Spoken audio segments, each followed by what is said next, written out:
Okay, one of the first things I do is remove the top.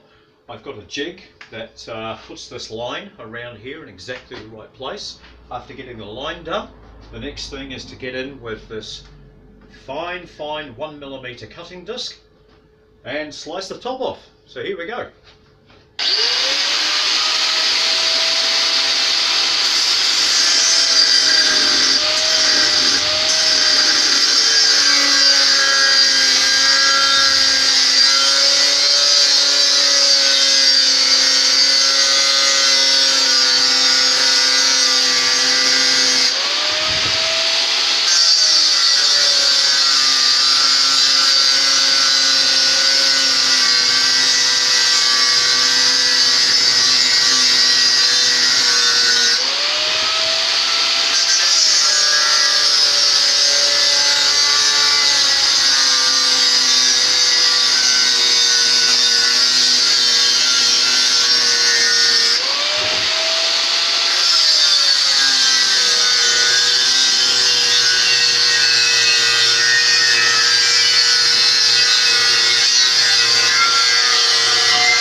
And there we go.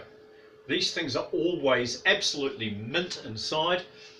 The only place that these gas bottles rust generally is around the bottom from sitting on wet surfaces. That's a fail when it comes to a gas bottle, but because I cut this off to use a different type of bottom on my stoves, it doesn't matter at all. After a sandblast, when they're finished, it comes up like new.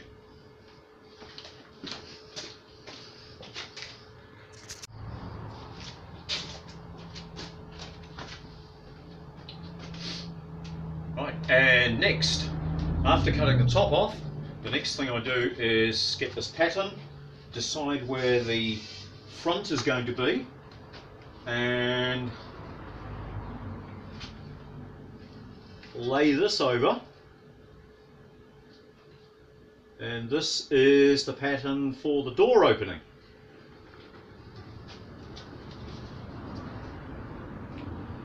So I take all the wrinkles out, make sure I've got a nice straight top edge, level with the cooking surface, and I mark the corners.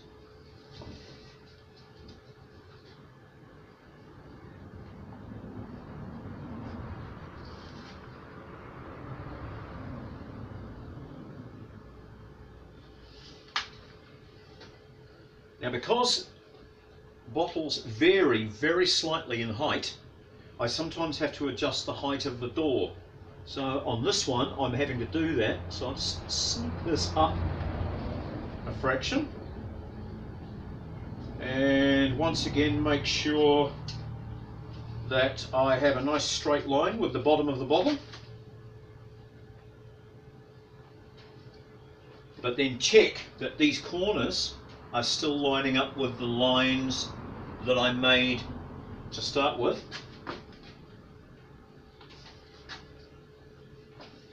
And then do the bottom corners.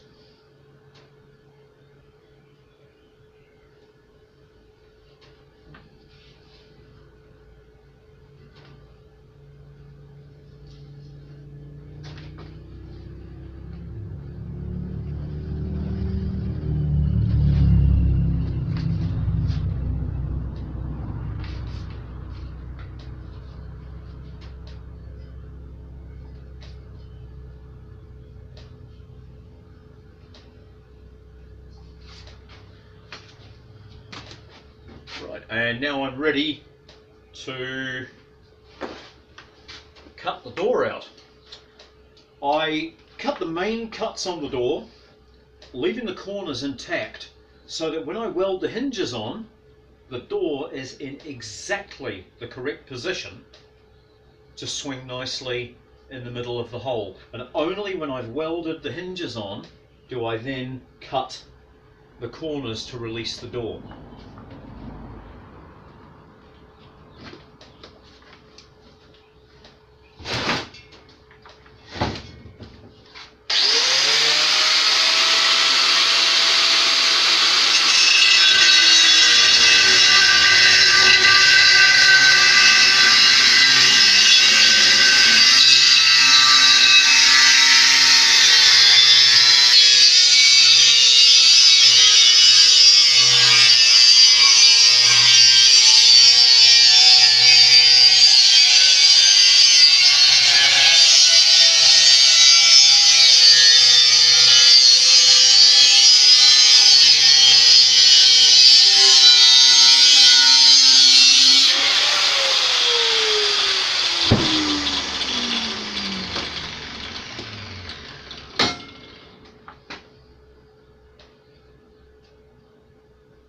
That's good, I'm happy with that.